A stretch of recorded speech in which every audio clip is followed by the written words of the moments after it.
Doctor Sunil Karpe जी के सानिध्य में साईं बाबा की महिमा को आत्मसात कर आध्यात्मिक जीवन जीने की कला सीखें।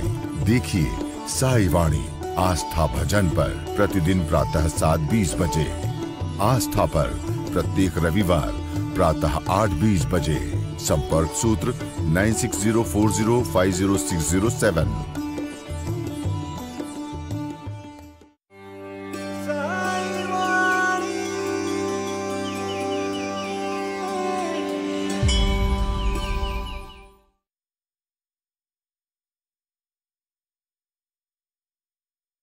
आई तेरे चरणों में कोटि प्रणाम।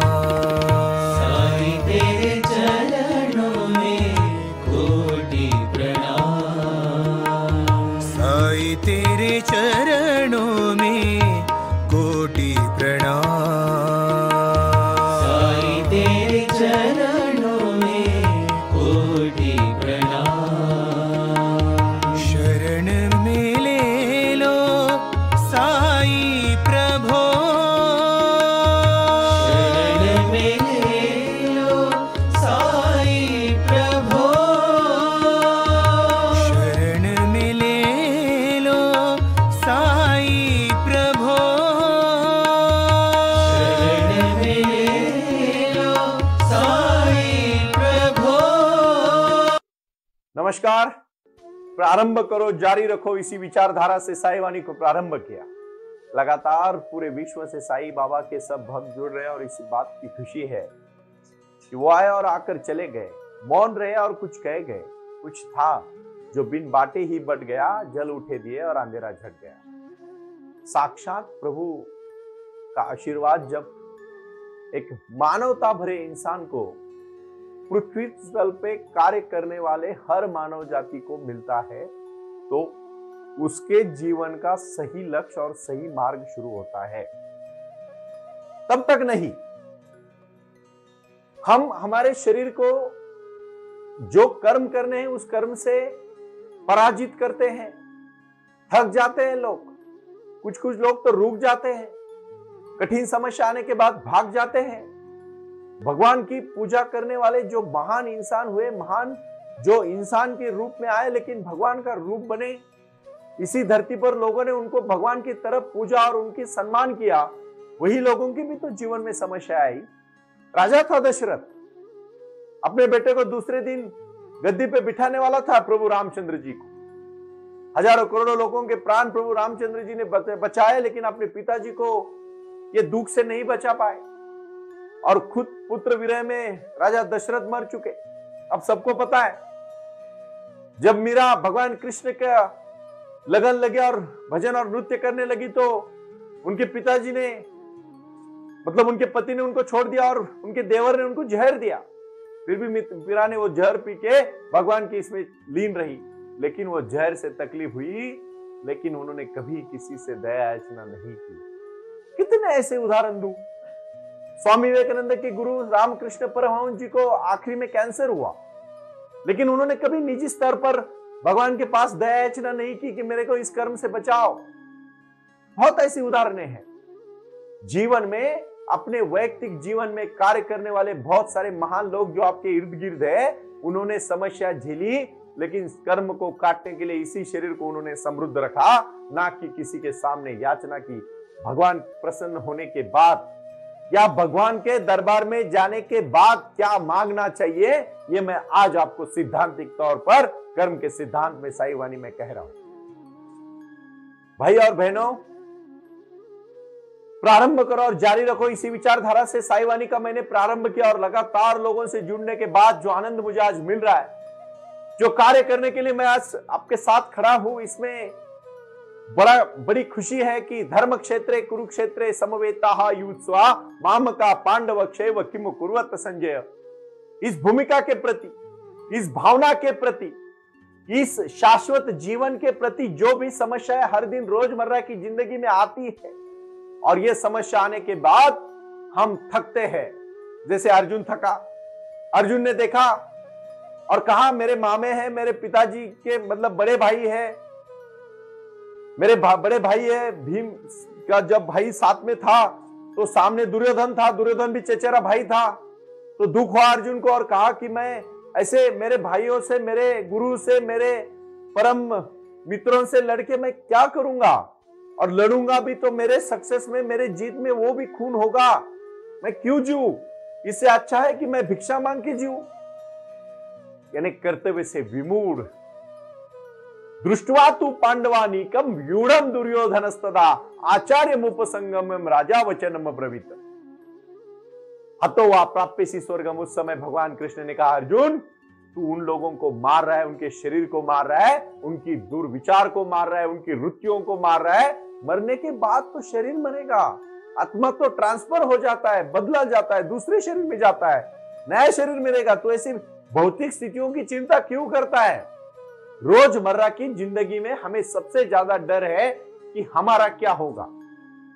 बहुत सारे लोग मैंने ऐसे देखे जीवन में, इतने संदिग्ध है, इतने शापित है, इतने दुखी है, इतने दुराग्रही है, इतने मत्सरी है, इतने द्वेषात्मक जीने वाले हैं, जो अपनी जीवन को बहुत बुरी तरह से कोसते हैं और उनको लगता है कि उनसे दुखी कोई नहीं।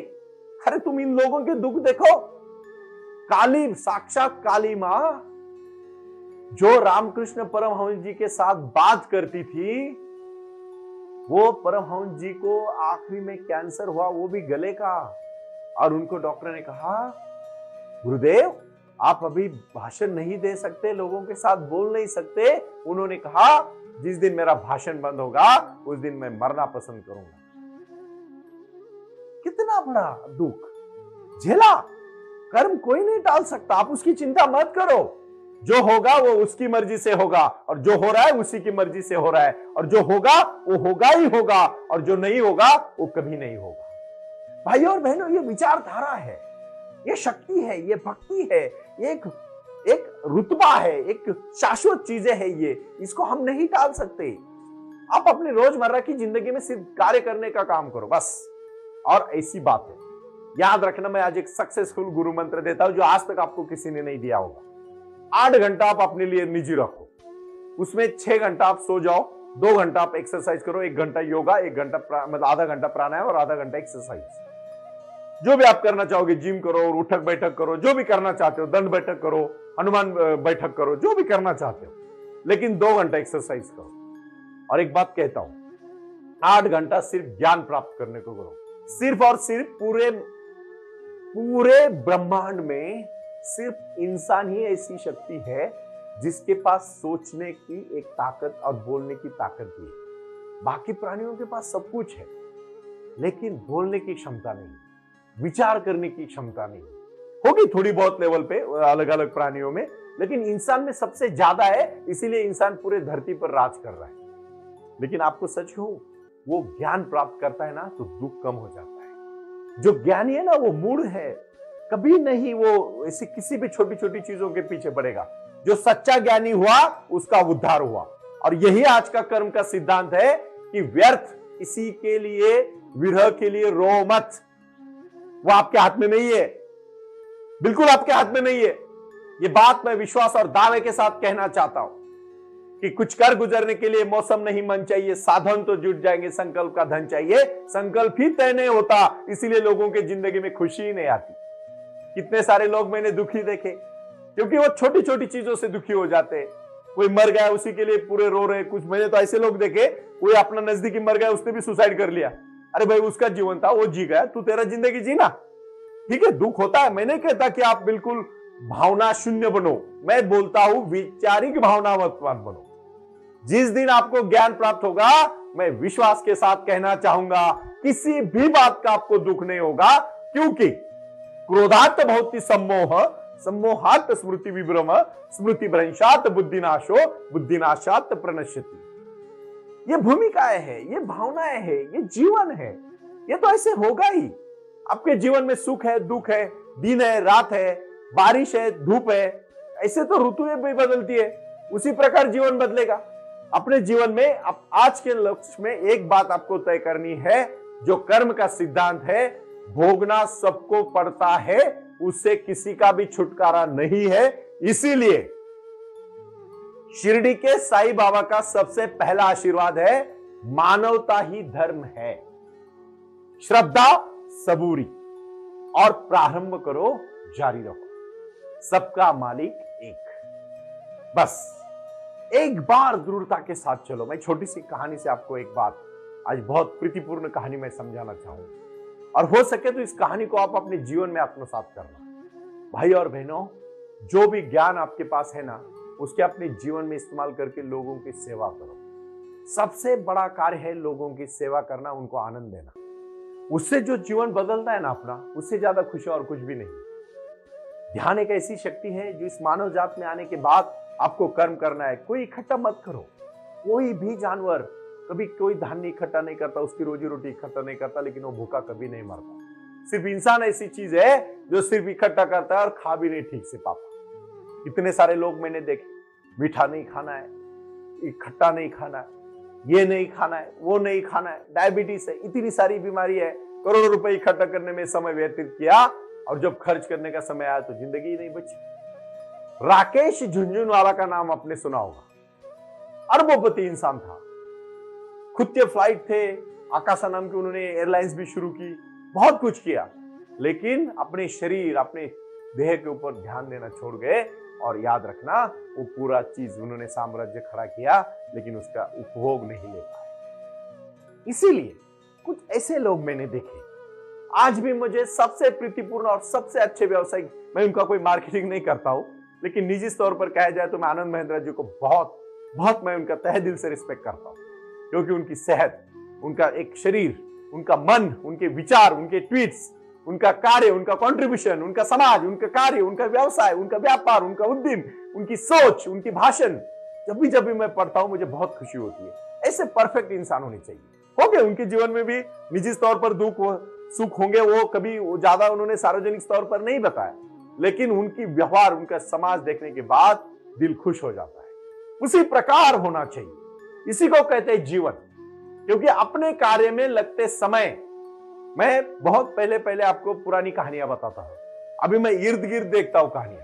हर दिन मेरे को एक पात्र दिखाई देता है, हर दिन जीवन में एक कार्य दिखाई देता है, हर इंसान में मुझे एक वो अहमियत दिखाई देती है जो उसमें होनी चाहिए। और इसीलिए कर्म का सिद्धांत ना टाले।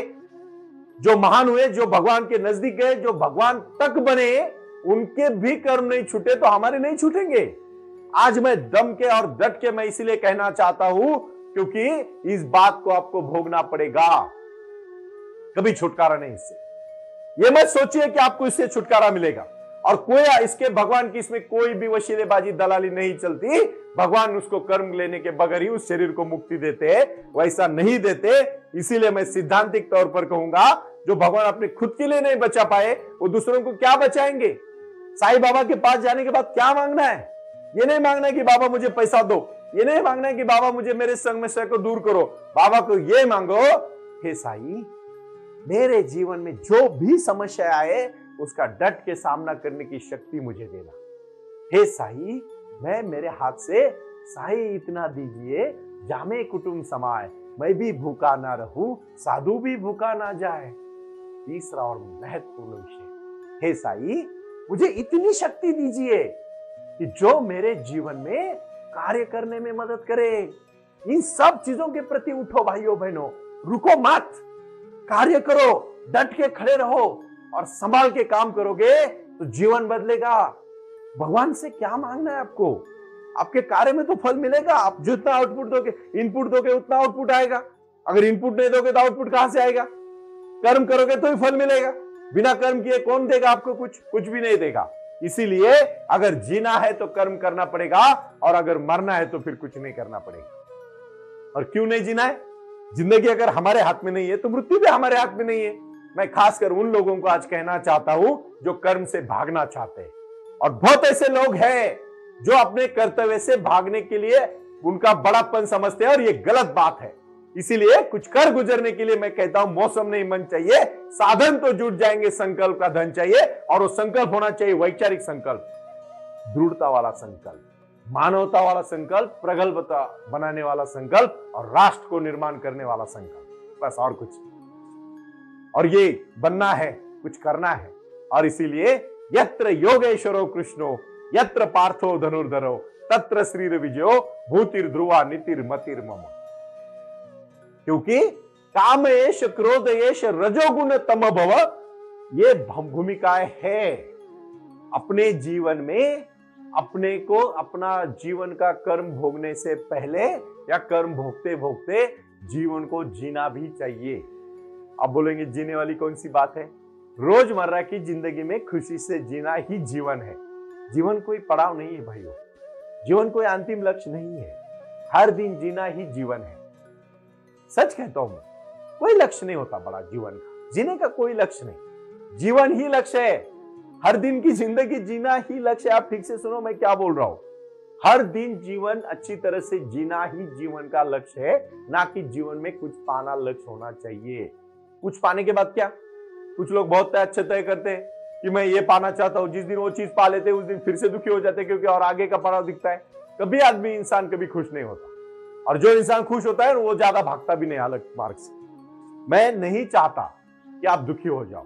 कर्म है उसको भोगो, इसीलिए प्रारंभ करो और जारी रखो। इसी विचारधारा से साई वाणी से जुड़ो। ओम साई राम। प्रणाम।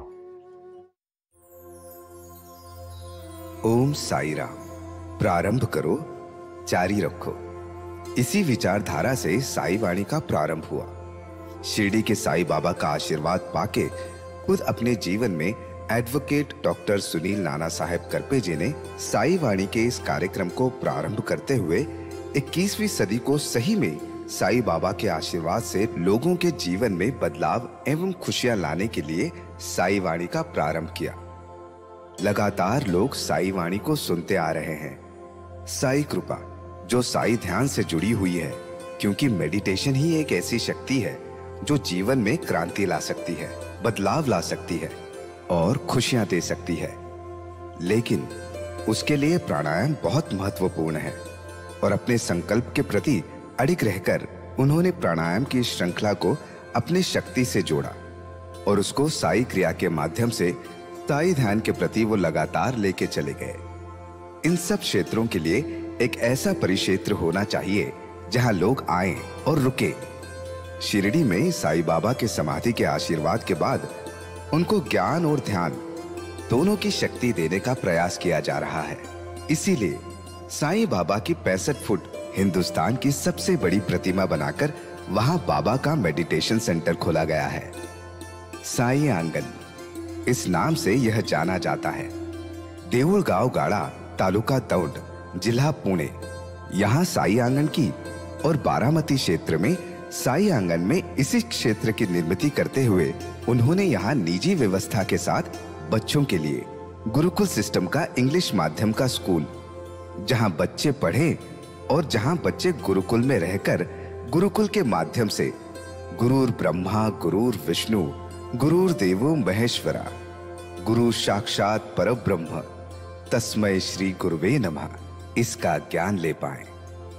इसी के लिए इसे पूरी तरह से सीबीएसई एवं गुरुकुल के माध्यम से बच्चों को एक सुजान एवं भारत का एक ज्ञानी और अच्छा नागरिक बनाने के लिए वे ये कर रहे हैं।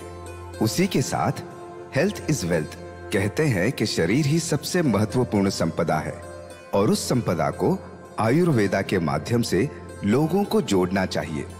इसीलिए उन्होंने यहाँ साई वाणी आयुर्वेदा हॉस्पिटल की भी निर्मित की है और उसका